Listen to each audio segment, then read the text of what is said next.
ਨਵਾਂ ਖੰਡਾਂ ਵਿੱਚ ਜਾਣੀਐ, ਨਾਲ ਚੱਲੇ ਸਭ ਕੋਏ। ਚੰਗਾ ਨਾਉ ਰਖਾਈ ਕੈ, ਜਸ ਕੀਰਤ ਜਗਲੇ। ਜੇ ਤਿਸ ਨਦਰ ਨ ਆਵਈ, ਤਾਂ ਬਾਤ ਨ ਪੁੱਛੇ ਕੇ। ਕੀਟਾ ਅੰਦਰ ਕੀਟ ਕਰ, ਦੋਸ਼ੀ ਦੋਸ਼ ਧਰੇ।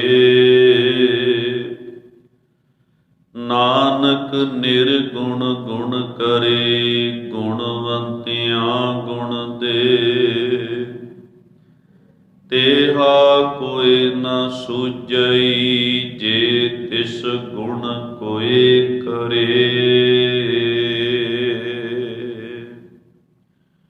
ਪਰਮ ਸਨਮਾਨਯੋਗ ਜੁਗੋ ਜੁਗ ਅਟਲ ਚਵਰ ਛਤਰ ਤਖਤ ਦੇ ਮਾਲਕ ਸਾਹਿਬ ਸ੍ਰੀ ਗੁਰੂ ਗ੍ਰੰਥ ਸਾਹਿਬ ਮਹਾਰਾਜ ਜੀ ਦੀ ਪਾਵਨ ਗੋਦ ਵਿੱਚ ਸੁਭਾਏਮਾਨ ਜੁੜ ਬੈਠੇ ਗੁਰਮੁਖ ਪਿਆਰੇ ਗੁਰੂ ਸਵਾਰੇ ਸਤ ਸੰਗੀ ਜਨੋ, ਵਡਭਾਗੇ ਹੋ ਸਾਹਿਬਾਂ ਦੀ ਪਾਵਨ ਗੋਦ ਵਿੱਚ ਜੁੜ ਬੈਠ ਕਰਕੇ ਅੰਮ੍ਰਿਤਮਈ ਪਾਵਨ ਬਾਣੀ ਆਸਾ ਕੀ ਵਾਰ ਦਾ ਕੀਰਤਨ ਸ਼ਰਵਣ ਕਰ ਰਹੇ ਸੀ ਤੇ ਆਪਣੇ ਜੀਵਨ ਦੀਆਂ ਅਮੋਲਕ ਘੜੀਆਂ ਨੂੰ ਸਫਲ ਕਰਨ ਦਾ ਯਤਨ ਕਰ ਰਹੇ ਸੀ। ਜਪਜੀ ਸਾਹਿਬ ਜੀ ਦੀ ਪਾਵਨ ਬਾਣੀ ਦੀ ਵਿਚਾਰ ਜੋ ਲੜੀਵਾਰ ਚੱਲ ਰਹੀ ਹੈ, ਜਿਸ ਦੀ 6ਵੀਂ ਪੌੜੀ ਦੇ ਪਾਠ ਨੂੰ ਆਪ ਜੀ ਨੇ ਸ਼ਰਵਣ ਕੀਤਾ ਹੈ, ਇਸ ਦੀ ਵਿਚਾਰ ਦੇ ਨਾਲ ਜੁੜਨਾ ਕਰੀਏ। ਆਓ ਵਿਚਾਰਾਂ ਦੀ ਆਰੰਭਤਾ ਤੋਂ ਪਹਿਲਾਂ ਲਵਾਈਏ ਗੁਰੂ ਚਰਨਾਂ ਦੇ ਵਿੱਚ ਹਾਜ਼ਰੀ। ਗੁਰੂ ਬਖਸ਼ੀ ਫਤਿਹ ਪ੍ਰਵਾਨ ਕਰੋ ਜੀ। ਵਾਹਿਗੁਰੂ ਜੀ ਕਾ ਖਾਲਸਾ, ਵਾਹਿਗੁਰੂ ਜੀ ਕੀ ਫਤਿਹ। ਪਿਛਲੀਆਂ ਪੌੜੀਆਂ ਦੇ ਵਿੱਚ ਆਪਾਂ ਵਿਚਾਰ ਆਏ ਹਾਂ ਵੀ ਕਿਵੇਂ ਮਾਲਕ ਜੀ ਦਾ ਹੁਕਮ, ਉਹਦੀ ਰਜ਼ਾ ਨੂੰ ਮੰਨ ਕੇ ਆਪਾਂ ਸਚਿਆਰ ਹੋਣਾ ਹੈ। ਕਿ ਸਚਿਆਰ ਉਹੀ ਹੋਵੇਗਾ ਜਿਹੜਾ ਉਸ ਹੁਕਮੀ ਦੀ ਰਜ਼ਾ ਵਿੱਚ, ਉਹਦੇ ਹੁਕਮ ਦੇ ਵਿੱਚ ਤੁਰਨ ਦਾ ਯਤਨ ਕਰੇਗਾ, ਜੀਵਨ ਨੂੰ ਉਹਦੇ ਹੁਕਮ ਤੇ ਰਜ਼ਾ ਵਿੱਚ ਤੋਰੇਗਾ ਤੇ ਉਹਦੇ ਗੁਣ ਆਪਣੀ ਜ਼ਿੰਦਗੀ ਵਿੱਚ ਲੈ ਕੇ ਆਏਗਾ। ਆਪਾਂ ਚੌਥੀ ਤੇ ਪੰਜਵੀਂ ਪੌੜੀ ਵਿੱਚ ਇਹ ਵਿਚਾਰਿਆ ਸੀ। ਗੁਰੂ ਨੇ ਬੇਨਤੀ ਕੀਤੀ ਹੈ ਦੋਵਾਂ ਪੌੜੀਆਂ ਦੇ ਅੰਦਰ, ਗੁਰਾ ਇੱਕ ਦੇਹ ਬੁਝਾਈ, ਸਭਨਾ ਜੀਆਂ ਕਾ ਇੱਕ ਦਾਤਾ, ਸੋ ਮੈਂ ਵਿਸਰ ਨਾ ਜਾਏ। ਵੀ ਮੈਨੂੰ ਇਹ ਸਮਝ ਦਿਓ ਗੁਰੂ ਜੀ ਵੀ ਸਾਰਿਆਂ ਜੀਵਾਂ ਦਾ ਜੋ ਇੱਕੋ ਦਾਤਾ ਹੈ ਇਸ ਜਗਤ ਵਿੱਚ, ਉਹ ਮੈਨੂੰ ਭੁੱਲਣਾ ਨਹੀਂ ਚਾਹੀਦਾ, ਉਹਦੇ ਗੁਣ ਮੈਨੂੰ ਵਿਸਰਨੇ ਨਹੀਂ ਚਾਹੀਦੇ, ਕਿਉਂਕਿ ਗੁਣਾਂ ਨੂੰ ਪ੍ਰਾਪਤ ਕਰਕੇ ਹੀ ਸਚਿਆਰ ਹੋਇਆ ਜਾਣਾ ਹੈ। ਹੁਣ ਜੋ ਅੱਜ ਦੀ ਪੌੜੀ ਆਪ ਜੀ ਨੇ ਸ਼ਰਵਣ ਕੀਤੀ ਹੈ, ਪੌੜੀ ਦੀਆਂ ਜਿਹੜੀਆਂ ਅਖੀਰਲੀਆਂ ਪੰਕਤੀਆਂ ਨੇ, ਉਹਨਾਂ ਨੂੰ ਬੇਸ ਬਣਾ ਕੇ ਆਪਾਂ ਵਿਚਾਰ ਕਰਨ ਦੀ ਕੋਸ਼ਿਸ਼ ਕਰਨੀ ਆ। ਜਿਵੇਂ ਪੌੜੀ ਦੀਆਂ ਅਖੀਰਲੀਆਂ ਪੰਕਤੀਆਂ ਵਿੱਚ ਗੁਰੂ ਨਾਨਕ ਪਾਤਸ਼ਾਹ ਜੀ ਕਹਿ ਰਹੇ ਨੇ, ਨਾਨਕ ਨਿਰਗੁਣ ਗੁਣ ਕਰੇ, ਗੁਣਵੰਤਿਆਂ ਗੁਣ ਦੇ। ਅਕਾਲ ਪੁਰਖ ਵਾਹਿਗੁਰੂ ਜੀ ਉਹਨਾਂ ਦੀ ਝੋਲੀ ਵਿੱਚ ਗੁਣ ਪਾ ਦਿੰਦੇ ਨੇ ਜਿਨ੍ਹਾਂ ਦੇ ਕੋਲ ਕੋਈ ਗੁਣ ਨਹੀਂ, ਬਾਸ਼ਰਤੇ ਵੀ ਗੁਣ ਪ੍ਰਾਪਤ ਕਰਨ ਦੀ ਉਹਨਾਂ ਦੇ ਵਿੱਚ ਇੱਛਾ ਹੋਵੇ, ਭਾਵਨਾ ਹੋਵੇ। ਨਹੀਂ ਤਾਂ ਮਾਲਕ ਨਿਰਗੁਣ ਬੰਦੇ ਦੇ ਅੰਦਰ ਗੁਣ ਪੈਦਾ ਕਰ ਦਿੰਦਾ ਹੈ, ਗੁਣ ਪ੍ਰਗਟ ਹੋ ਜਾਂਦੇ ਨੇ। ਇਹਦਾ ਮਤਲਬ ਮਨੁੱਖ ਦੇ ਅੰਦਰ ਹੀ ਗੁਣ ਨੇ, ਗੁਣ ਬਾਹਰ ਨਹੀਂ ਨੇ। ਕਈ ਵਾਰੀ ਆਪਾਂ ਸ਼ਬਦ ਵਰਤਦੇ ਹਾਂ, ਫਲਾਣੇ ਬੰਦੇ ਦੇ ਅੰਦਰ ਆਹ ਗੁਣ ਪ੍ਰਗਟ ਹੋ ਗਏ। ਪ੍ਰਗਟ ਹੋਣ ਤੋਂ ਭਾਵ ਕਿ ਇਹਦੇ ਅੰਦਰ ਹੀ ਉਹ ਗੁਣ ਸਨ ਤੇ ਪ੍ਰਗਟ ਹੋ ਚੁੱਕੇ ਨੇ, ਸਾਹਮਣੇ ਆ ਚੁੱਕੇ ਨੇ, ਦਿਸ ਰਹੇ ਨੇ ਗੁਣ। ਜਿਵੇਂ ਆਪਾਂ ਬਾਣੀ ਵਿੱਚ ਪੜ੍ਹਦੇ ਹਾਂ, ਫਰਗੁਣ ਆਨੰਦ ਉਪਾਰਜਨਾ ਹਰ ਸੱਜਣ ਪ੍ਰਗਟੇ ਆਏ। ਵੀ ਫਲਗੁਣ ਦਾ ਮਹੀਨਾ ਚੜ੍ਹਿਆ, ਚੇਤ ਦੇ ਮਹੀਨੇ ਤੋਂ ਆਰਾਧਨਾ ਸ਼ੁਰੂ ਕੀਤਾ ਸੀ, ਤੇ ਫਲਗੁਣ ਦੇ ਮਹੀਨੇ ਵਿੱਚ ਜੀਵ ਇਸਤਰੀ ਨੂੰ ਜੋ ਚੇਤ ਦੇ ਮਹੀਨੇ ਤੋਂ ਯਾਦ ਕਰਦੀ ਆ ਰਹੀ ਸੀ, ਉਹਦੇ ਗੁਣਾਂ ਨੂੰ ਪੜ੍ਹਦੀ ਤੇ ਵਿਚਾਰਦੀ ਆ ਰਹੀ ਸੀ, ਫਲਗੁਣ ਦੇ ਮਹੀਨੇ ਵਿੱਚ ਉਹ ਗੁਣ, ਉਹ ਸੱਜਣ, ਉਹ ਮਾਲਕ ਪ੍ਰਗਟ ਹੋ ਗਿਆ ਵਾ। ਹਰ ਸੱਜਣ ਪ੍ਰਗਟੇ ਆਏ, ਗੁਣਾਂ ਨੂੰ ਸੱਜਣ ਵੀ ਆਖਿਆ ਗੁਰੂ ਮਹਾਰਾਜ ਜੀ ਨੇ। ਆਪਾਂ ਸੋਹੀ ਰਾਗ ਵਿੱਚੋਂ ਸ਼ਬਦ ਪੜ੍ਹਦੇ ਹਾਂ, ਸੱਜਣ ਸਈ ਨਾਲ ਮੈਂ ਚੱਲਦਿਆਂ ਨਾਲ ਚਲਨ, ਜਿੱਥੇ ਲੇਖਾ ਮੰਗੀਐ ਤਿੱਥੇ ਖੜੇ ਦਿਸਨ। ਵੀ ਐ ਬੰਦੇ ਅਸਲ ਸੱਜਣ, ਅਸਲ ਮਿੱਤਰ ਤੇਰੇ ਗੁਣ ਨੇ, ਜਿਨ੍ਹਾਂ ਨੇ ਤੇਰੇ ਨਾਲ ਚੱਲਣਾ ਵਾ। ਜਿੱਥੇ ਕਿਤੇ ਲੇਖਾ ਦੇਣ ਦੀ ਲੋੜ ਪਵੇ, ਉੱਥੇ ਗੁਣ ਤੈਨੂੰ ਬਚਾਉਣਗੇ। ਹੁਣ ਮੰਨ ਲਓ ਕਿਸੇ ਮਨੁੱਖ ਦੇ ਉੱਤੇ ਬੇਈਮਾਨੀ ਦਾ ਸ਼ੱਕ ਹੋਇਆ, ਰਿਸ਼ਵਤਖੋਰੀ ਦਾ ਸ਼ੱਕ ਹੋ ਗਿਆ। ਹੁਣ ਉਸ ਸ਼ੱਕ ਵਿੱਚੋਂ, ਉਸ ਦੋਸ਼ ਵਿੱਚੋਂ ਨਾ ਮਾਂ ਬਚਾ ਸਕਦੀ ਆ, ਨਾ ਪਿਤਾ ਬਚਾ ਸਕਦਾ। ਪਿਤਾ ਭਾਵੇਂ ਕਹੀ ਜਾਵੇ ਵੀ ਮੇਰਾ ਪੁੱਤਰ ਇਮਾਨਦਾਰ ਹੈ, ਨਿਰਦੋਸ਼ ਹੈ, ਮਾਂ ਵੀ ਕਹੀ ਜਾਵੇ, ਪਰ ਇਹ ਜਿਹੜੀ ਕਥਨੀ ਹੈ ਉਹਨੂੰ ਓਨਾ ਚਿਰ ਨਹੀਂ ਮੰਨਿਆ ਜਾਏਗਾ ਜਿੰਨਾ ਚਿਰ ਵਾਕਈ ਪੁੱਤਰ ਇਮਾਨਦਾਰੀ ਵਾਲਾ ਗੁਣ ਪ੍ਰਗਟ ਨਹੀਂ ਕਰ ਸਕੇਗਾ। ਜਿੰਨਾ ਚਿਰ ਪੂਰੀ ਪੜਚੋਲ ਕਰਕੇ ਪੂਰੇ ਸਬੂਤਾਂ ਦੇ ਆਧਾਰ ਤੇ ਉਹ ਇਮਾਨਦਾਰ ਪ੍ਰਗਟ ਨਾ ਹੋਇਆ, ਉਹਨਾਂ ਚਿਰ ਉਹਨੂੰ ਇਮਾਨਦਾਰ ਅਗਲਿਆਂ ਨੇ ਨਹੀਂ ਮੰਨਣਾ। ਹੁਣ ਕਿਸੇ ਤੇ ਦੋਸ਼ ਲੱਗ ਗਿਆ ਵੀ ਤੂੰ ਭਈ ਬੇਈਮਾਨੀ ਕੀਤੀ ਹੈ, ਤੂੰ ਰਿਸ਼ਵਤ ਲਈ ਹੈ, ਤੂੰ ਠੱਗੀ ਕੀਤੀ ਹੈ, ਧੋਖਾ ਕੀਤਾ ਹੈ। ਹੁਣ ਉਹ ਬੰਦਾ ਹੋਵੇ ਸੱਚਾ, ਆਖੇ ਵੀ ਨਹੀਂ ਤੁਹਾਨੂੰ ਭੁਲੇਖਾ ਲੱਗਿਆ ਜਾਂ ਮੇਰੇ ਖਿਲਾਫ ਤੁਹਾਨੂੰ ਕਿਸੇ ਨੇ ਭੜਕਾਇਆ, ਚਲੋ ਤੁਹਾਨੂੰ ਸ਼ੱਕ ਹੈ, ਮੈਂ ਆਓ ਮੇਰੇ ਨਾਲ ਹਿਸਾਬ ਕਰੋ, ਮੇਰੀ ਇਮਾਨਦਾਰੀ ਹਿਸਾਬ ਦੇ ਵਿੱਚੋਂ ਪ੍ਰਗਟ ਹੋਵੇਗੀ। ਤੇ ਸੱਚ ਜਾਣਿਓ, ਜੇ ਉਸ ਬੰਦੇ ਕੋਲ ਇਮਾਨਦਾਰੀ ਹੈ, ਜੇ ਸੰਤੋਖ ਦਾ ਗੁਣ ਵਰਤ ਕੇ ਉਸਨੇ ਉਹ ਆਪਣੀ ਡਿਊਟੀ ਨਿਭਾਈ ਆ, ਤੇ ਉਹ ਇਮਾਨਦਾਰੀ ਉਸ ਨੂੰ ਉਸ ਲੇਖੇ ਵਿੱਚੋਂ ਬਰੀ ਸਾਬਤ ਕਰ ਦੇਵੇਗੀ। ਭਾਈ ਲਹਿਣਾ ਜੀ ਦੇ ਪਿਤਾ ਜੀ ਬਾਬਾ ਫੇਰੂ ਜੀ ਨੌਕਰੀ ਕਰਦੇ ਸਨ, ਮਨੀਮ ਸਨ। ਮਾਤਾ ਜਿਵਾਈ ਜੀ ਜੋ ਉਹਨਾਂ ਦੇ ਭੂਆ ਜੀ ਬਣੇ ਸਨ ਰਿਸ਼ਤੇ ਵਜੋਂ, ਉਹਨਾਂ ਦੇ ਬਾਪ ਦੇ ਘਰ ਦੇ ਵਿੱਚ ਹੀ ਉਹ ਮਨੀਮਗਰੀ ਕਰਦੇ ਸਨ। ਤੇ ਉਹਨਾਂ ਨੂੰ ਸ਼ੱਕ ਹੋ ਗਿਆ, ਉਹਨਾਂ ਦੇ ਪਿਤਾ ਜੀ ਨੂੰ, ਬੀਬੀ ਵਿਰਾਈ ਜੀ ਦੇ ਪਿਤਾ ਜੀ ਨੂੰ ਸ਼ੱਕ ਹੋ ਗਿਆ ਵੀ ਇਹ ਕਿਤੇ ਨਾ ਕਿਤੇ ਹਿਸਾਬ ਦੇ ਵਿੱਚ ਗੜਬੜ ਹੋਈ ਹੈ, ਕਿਤੇ ਨਾ ਕਿਤੇ ਫੇਰੂ ਜੀ ਦੇ ਕੋਲੋਂ ਥੋੜਾ ਜਿਹਾ ਇੱਧਰ ਉੱਧਰ ਧਨ ਹੋਇਆ ਹੈ। ਸ਼ੱਕ ਪੈ ਗਿਆ। ਹੁਣ ਭਾਈ ਲਹਿਣਾ ਜੀ ਨੇ ਆਪਣੇ ਪਿਤਾ ਜੀ ਦੇ ਨਾਲ ਮਿਲ ਕੇ ਉਹ ਸਾਰਾ ਹਿਸਾਬ ਕਿਤਾਬ ਦੁਬਾਰਾ ਕੀਤਾ, ਤੇ ਉਹਦੇ ਵਿੱਚੋਂ ਫੇਰੂ ਜੀ ਇਮਾਨਦਾਰ ਨਿਕਲੇ। ਮਾਫੀ ਮੰਗਣੀ ਪਈ ਸੀ, ਨਾਰਾਜ਼ ਹੋਏ ਸਨ ਭਾਈ ਲਹਿਣਾ ਜੀ ਤੇ ਫੇਰੂ ਜੀ ਵੀ ਇੰਨਿਆਂ ਚਿਰਾਂ ਤੋਂ ਇੱਕ ਪਰਿਵਾਰ ਵਾਲੀ ਤੁਹਾਡੇ ਘਰ ਨਾਲ ਸਾਂਝ ਹੈ, ਤੁਸੀਂ ਸਾਡੇ ਤੇ ਸ਼ੱਕ ਕੀਤਾ, ਸਾਡੀ ਇਮਾਨਦਾਰੀ ਤੇ ਸ਼ੱਕ ਕੀਤਾ। ਉਸ ਇਮਾਨਦਾਰੀ ਨੇ ਬਾਬਾ ਫੇਰੂ ਜੀ ਨੂੰ ਹੋਰ ਉੱਚੀਆਂ ਕਰ ਦਿੱਤਾ, ਭਾਈ ਲਹਿਣਾ ਜੀ ਨੂੰ, ਉਹਨਾਂ ਦੇ ਪਰਿਵਾਰ ਨੂੰ ਹੋਰ ਉੱਚੀਆਂ ਕਰ ਦਿੱਤਾ, ਹੋਰ ਰਿਸ਼ਤਾ ਪੱਕਾ ਹੋ ਗਿਆ। ਸੋ ਗੁਣ ਸੱਜਣ ਨੇ ਸਭ ਤੋਂ ਅਸਲ ਮਿੱਤਰ ਜਿਹੜੇ ਨੇ ਨਾ, ਉਹ ਮਨੁੱਖ ਦੇ ਗੁਣ ਨੇ। ਗੁਣਾਂ ਨੇ ਹੀ ਇਹਨੂੰ ਸੰਸਾਰ ਦੇ ਵਿੱਚੋਂ ਇਹਨੂੰ ਇੱਜ਼ਤ ਪੱਤ ਮਾਣ ਵਡਿਆਈ ਦਿਵਾਉਣੀ ਹੈ, ਪਰ ਅਵਗੁਣਾਂ ਨੇ ਮਨੁੱਖ ਨੂੰ ਸ਼ਰਮਿੰਦਗੀ ਦੇ ਵਿੱਚ ਲਿਜਾ ਕਰਕੇ ਮਾਯੂਸੀ ਦੇ ਵਿੱਚ ਧਕੇਲ ਦੇਣਾ। ਅਵਗੁਣ ਬੁਰਾਈਆਂ ਮਨੁੱਖ ਦੇ ਜੀਵਨ ਵਿੱਚ ਮਾਯੂਸੀ ਲਿਆਉਣ ਦਾ ਕਾਰਨ ਬਣਦੀਆਂ ਹਨ, ਮਨੁੱਖ ਦਾ ਸਿਰ ਸ਼ਰਮ ਦੇ ਨਾਲ ਝੁਕਾਉਣ ਦਾ ਕਾਰਨ ਬਣਦੇ ਹਨ। ਸੋ ਗੁਣ ਮਨੁੱਖ ਦੀ ਜ਼ਿੰਦਗੀ ਵਿੱਚ ਹੋਣੇ ਬੜੇ ਜ਼ਰੂਰੀ ਹਨ। ਗੁਣਾਂ ਕਰਕੇ ਹੀ ਮਨੁੱਖ ਦੀ ਜ਼ਿੰਦਗੀ ਖੂਬਸੂਰਤ ਬਣਦੀ ਹੈ। ਤੇ ਮਨੁੱਖ ਦੀ ਕੀਮਤ ਵੀ ਸੰਸਾਰ ਦੇ ਵਿੱਚ ਗੁਣਾ ਕਰਕੇ ਪੈਂਦੀ ਹੈ। ਬੜਾ ਪਿਆਰਾ ਬਚਨ ਹੈ ਗੁਰੂ ਮਹਾਰਾਜ ਜੀ ਦਾ। ਕਹਿੰਦੇ ਕੱਢ ਕਸੀਦਾ ਪਹਿਰੇ ਚੋਲੀ ਤਾਂ ਤੂੰ ਜਾਣੇ ਨਾਰੀ।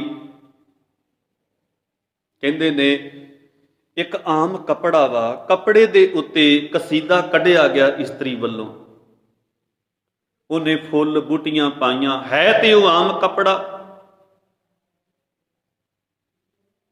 ਹੈ ਤੇ ਆਮ ਹੀ ਕੱਪੜਾ ਨਾ, ਪਰ ਉਸ ਕੱਪੜੇ ਦਾ ਮੁੱਲ ਆਮ ਕੱਪੜੇ ਦੇ ਨਾਲੋਂ ਜ਼ਿਆਦਾ ਮੰਨਿਆ ਜਾਂਦਾ ਵਾ, ਜ਼ਿਆਦਾ। ਹੁਣ ਜਦੋਂ ਆਪਾਂ ਕੱਪੜਾ ਖਰੀਦਣ ਜਾਈਏ ਨਾ, ਅਗਲਾ ਬੂਟੀਆਂ ਜਿਹੜੀਆਂ ਪਈਆਂ ਨੇ ਨਾ, ਉਹ ਫੜ ਫੜ ਕੇ ਸਾਨੂੰ ਦਿਖਾਉਂਦਾ, ਵੇਖੋ ਜੀ ਇੱਥੇ ਏਡੀ ਵੱਡੀਆ ਕਢਾਈ ਕੱਢੀ ਹੈ, ਇਹਦਾ ਮੁੱਲ ਤੇ ਇੰਨਾ, ਮੈਂ ਇੰਨਾ ਹੀ ਲੈਣਾ।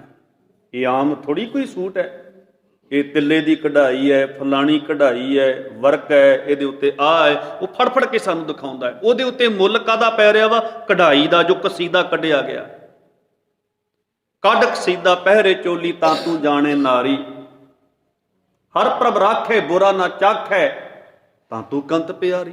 ਕਹਿੰਦੇ ਹਰੀ ਪ੍ਰਭੂ ਨੂੰ ਆਪਣੇ ਅੰਦਰ ਟਿਕਾ, ਭਾਵ ਉਹਦੇ ਗੁਣਾਂ ਨੂੰ ਹਿਰਦੇ ਵਿੱਚ ਵਸਾ, ਬੁਰਾਈਆਂ ਨੂੰ, ਅਵਗੁਣਾਂ ਨੂੰ ਬਾਹਰ ਕੱਢ, ਤੇ ਕੰਤ ਦੇ ਦਰ ਵਿੱਚ ਤੇਰੀ ਕਦਰ ਪੈ ਜਾਏਗੀ, ਮਾਲਕ ਦੇ ਘਰ ਦੇ ਵਿੱਚ ਤੇਰੀ ਕਦਰ ਪੈ ਜਾਏਗੀ। ਹੈ ਤੇ ਆਮ ਮਨ ਹੀ ਨਾ, ਉਸ ਮਨ ਦੇ ਵਿੱਚ ਜਦੋਂ ਰੱਬੀ ਗੁਣਾਂ ਦਾ ਕਸੀਦਾ ਕੋਈ ਕੱਢ ਲੈਂਦਾ ਹੈ, ਗੁਣ ਆ ਕੇ ਵਸ ਜਾਂਦੇ, ਤੇ ਮਨੁੱਖ ਦੂਜਿਆਂ ਨਾਲੋਂ ਮਹਾਨ ਮੰਨਿਆ ਜਾਂਦਾ ਹੈ, ਉੱਚਾ ਮੰਨਿਆ ਜਾਂਦਾ ਹੈ, ਗੁਣਾਂ ਕਰਕੇ ਸਤਿਕਾਰਿਆ ਜਾਂਦਾ ਵਾ।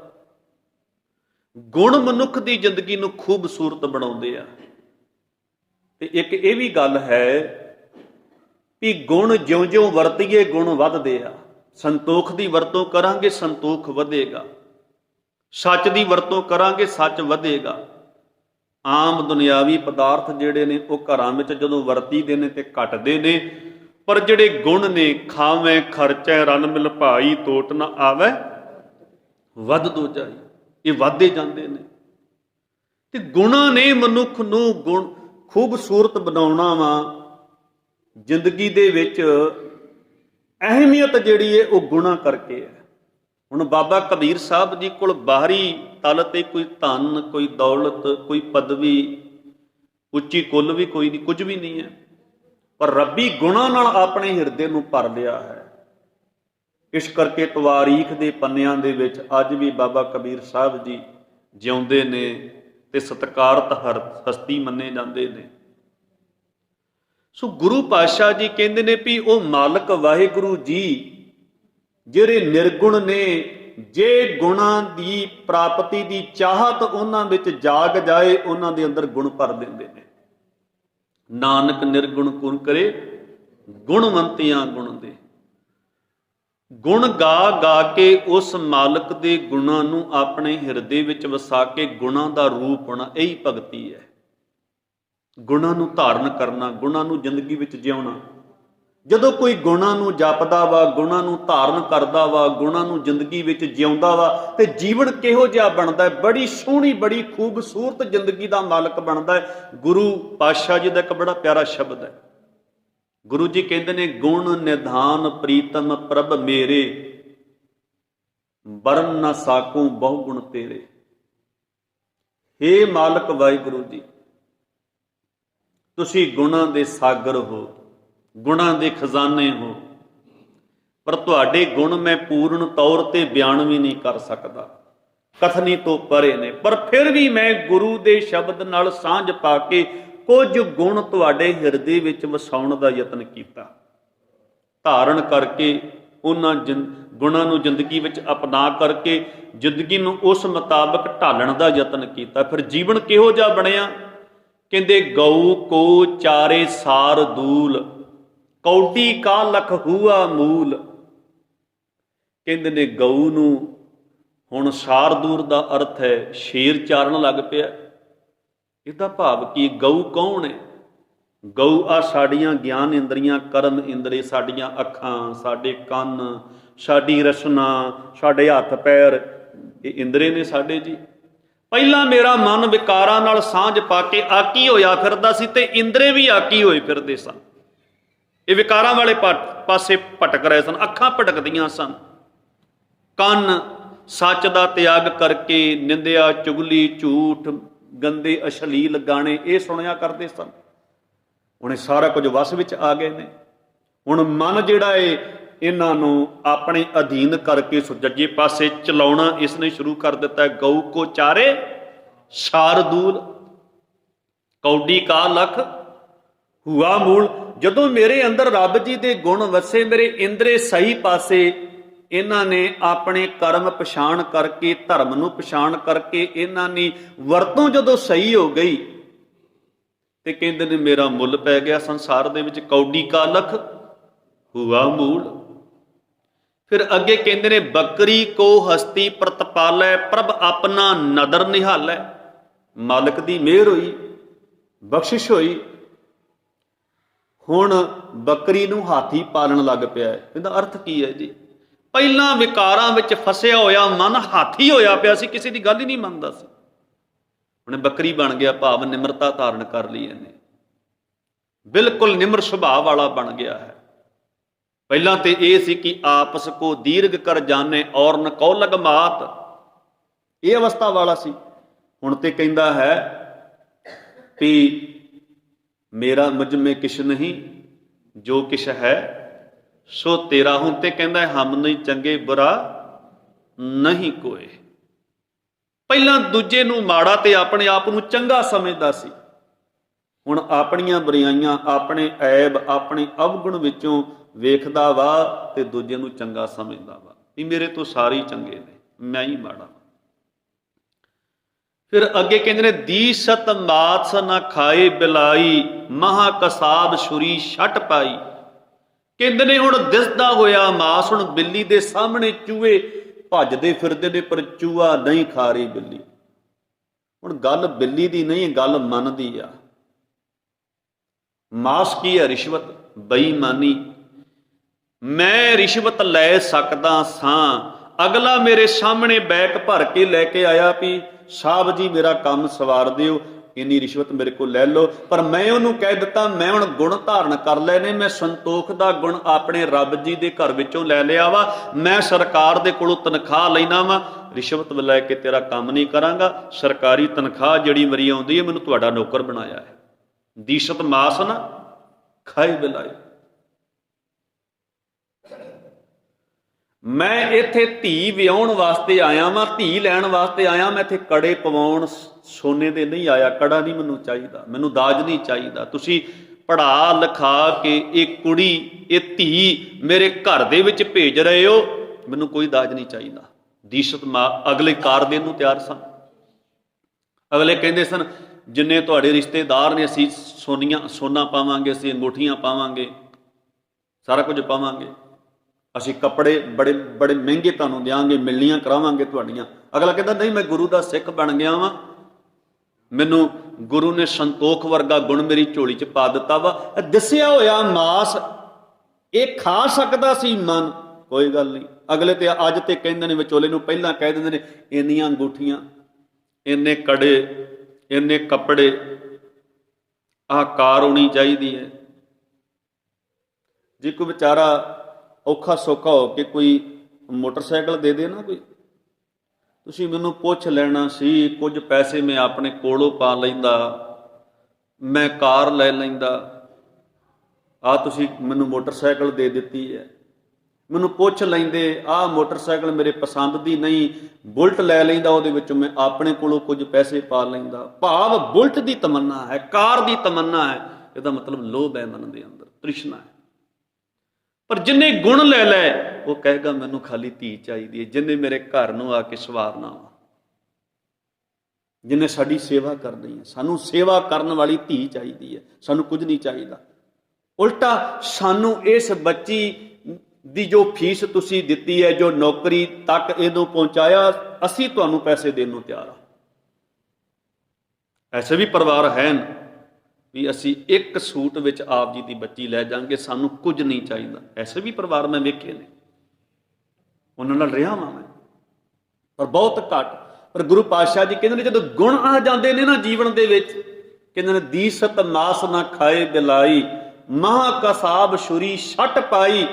ਉਹ ਤ੍ਰਿਸ਼ਨਾ ਰੂਪੀ ਛੁਰੀ ਜਿਹੜੀ ਹੈ ਨਾ, ਉਹ ਡਿੱਗ ਪੈਂਦੀ ਹੈ।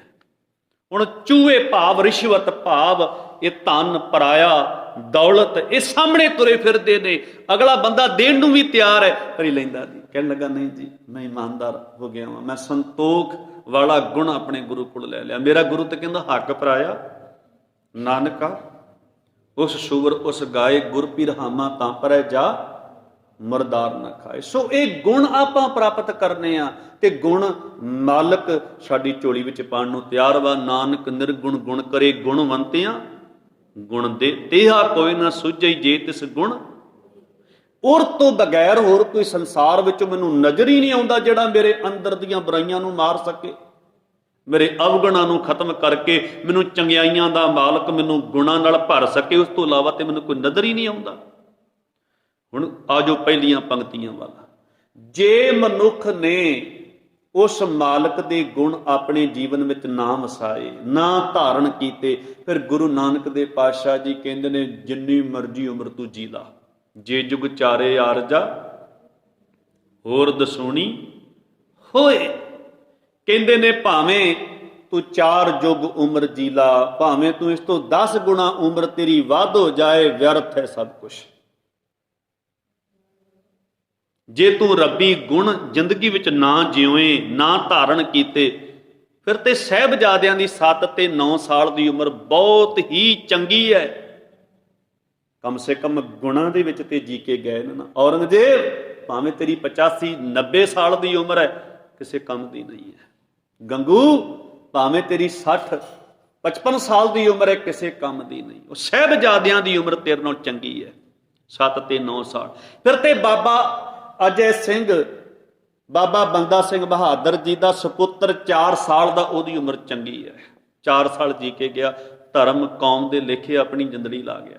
ਫਿਰ ਤੇ ਉਹ ਬੱਚਾ ਜਿਹਦੀ ਮਾਂ ਫਰਿਆਦ ਲੈ ਕੇ ਆਉਂਦੀ ਹੈ ਫਿਰ ਕੁਸ਼ਰ ਦੇ ਦਰਬਾਰ ਦੇ ਵਿੱਚ ਵੀ ਮੇਰਾ ਬੱਚਾ ਸਿੱਖ ਨਹੀਂ ਹੈ, 19-20 ਸਾਲ ਦਾ ਉਹ ਬੱਚਾ ਹੈ, ਇਹ ਮੇਰੇ ਬੱਚੇ ਨੂੰ ਨਾ ਕਤਲ ਕੀਤਾ ਜਾਏ। ਪਰ ਬੱਚਾ ਮੂੰਹੋਂ ਕਹਿੰਦਾ ਮੇਰੀ ਮਾਂ ਝੂਠ ਬੋਲਦੀ ਹੈ, ਮੈਂ ਗੁਰੂ ਦਾ ਸਿੱਖ ਹਾਂ, ਜਿੱਥੇ ਮੇਰੇ ਸਿੱਖ ਸ਼ਹੀਦ ਹੋ ਰਹੇ ਨੇ ਉੱਥੇ ਮੈਨੂੰ ਵੀ ਨਾਲ ਸ਼ਹੀਦ ਕਰੋ।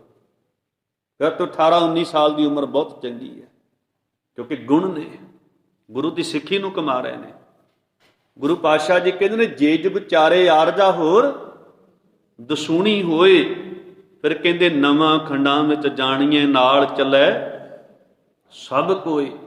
ਇੱਥੇ ਹੀ ਬਸ ਨਹੀਂ, ਮਨੁੱਖ 9ਵਾਂ ਖੰਡਾਂ ਇਸ ਪ੍ਰਿਥਵੀ ਦੇ ਵਿੱਚ ਧਰਤੀ ਦੇ ਵਿੱਚ ਇਹਦਾ ਨਾਮਣਾ ਉੱਚਾ ਹੋ ਜਾਏ, ਇਹਦੇ ਨਾਮ ਦੀ ਜੈ ਜੈਕਾਰ ਹੋ ਜਾਏ, ਇਹਨੂੰ ਲੋਕ ਜਾਣਨ। ਅੱਜ ਬੜਾ ਪ੍ਰਚਾਰ ਕੀਤਾ ਜਾਂਦਾ ਨਾ, ਮੋਦੀ ਜੀ ਦੇ ਇੰਨੇ ਫਾਲੋਵਰ, ਇੰਨੇ ਇਹਨੂੰ ਜਾਣਨ ਵਾਲੇ, ਇੰਨੇ ਫੇਸਬੁੱਕ ਤੇ ਇਹਦੇ ਫਰੈਂਡ, ਇਹ ਜੀ 10ਵੇਂ ਨੰਬਰ ਤੇ ਆ ਗਿਆ, 8ਵੇਂ ਨੰਬਰ ਤੇ ਆ ਗਿਆ ਦੁਨੀਆ ਦੇ ਜਾਣਨ ਵਾਲਿਆਂ ਦੇ ਵਿੱਚ।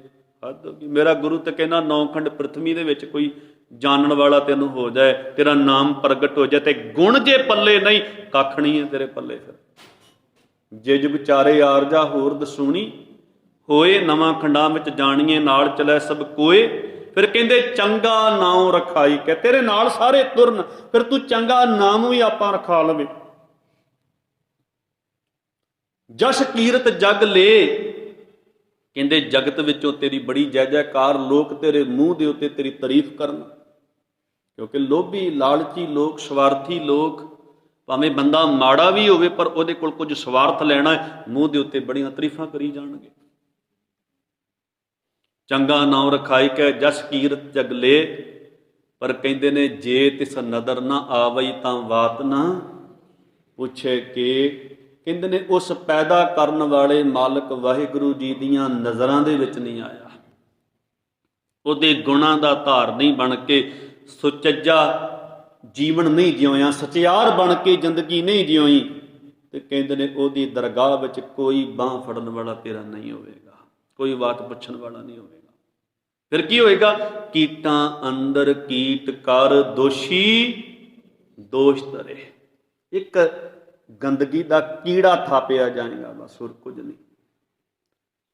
ਕਿਉਂਕਿ ਤੇਰੇ ਅੰਦਰ ਅਵਗੁਣ ਸਨ, ਅਵਗੁਣਾਂ ਨੇ ਤੈਨੂੰ ਦੋਸ਼ੀ ਬਣਾ ਕੇ ਸੰਸਾਰ ਦੇ ਸਾਹਮਣੇ ਪ੍ਰਗਟ ਕੀਤਾ।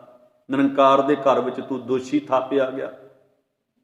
ਤੇ ਗੁਰੂ ਪਾਤਸ਼ਾਹ ਜੀ ਕਹਿੰਦੇ ਨੇ ਭਈ ਜਿੰਨੀ ਮਰਜ਼ੀ ਤੂੰ ਉਮਰ ਜੀ ਲਵੇਂ, ਜਿੰਨਾ ਮਰਜ਼ੀ ਨਾਮਣਾ ਉੱਚਾ ਆਪਣਾ ਕਰਵਾ ਲਵੇਂ, ਤੇਰਾ ਨਾਂ ਸਾਰੇ ਜਾਣਨ ਲੱਗ ਪੈਣ, ਪਰ ਸੱਜਣਾ ਜੇ ਗੁਣ ਨਹੀਂ ਤੇ ਕਿਸੇ ਕੰਮ ਦਾ ਜੀਵਨ ਨਹੀਂ ਹੈ। ਆ ਉਸ ਮਾਲਕ ਦੇ ਦਰ ਤੇ, ਗੁਰੂ ਕੋਲ ਆ, ਜਿਹੜਾ ਨਾਨਕ ਨਿਰਗੁਣ ਗੁਣ ਕਰੇ ਗੁਣਵੰਤਿਆਂ ਗੁਣ ਦੇ।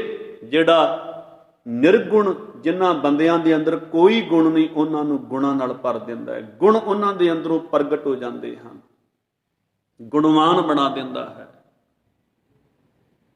ਤੇ ਉਸ ਮਾਲਕ ਵਰਗਾ ਇਸ ਸੰਸਾਰ ਦੇ ਵਿੱਚ ਐਸਾ ਦਾਤਾ ਕੋਈ ਨਹੀਂ, ਜਿਹੜਾ ਨਿਰਗੁਣ ਆਰੇ ਦੇ ਅੰਦਰ ਗੁਣ ਭਰ ਦੇਵੇ, ਉਹਨੂੰ ਆਪਣੇ ਵਰਗਾ ਬਣਾ ਲਵੇ, ਆਪਣੇ ਸੁਭਾਅ ਵਾਲਾ, ਆਪਣੇ ਗੁਣਾਂ ਨਾਲ ਉਹਨੂੰ ਭਰ ਦੇਵੇ। ਇਹ ਕੋਈ ਨਾ ਸੂਝਈ ਜੇ ਤਿਸ ਗੁਣ ਕੋਏ ਕਰੇ।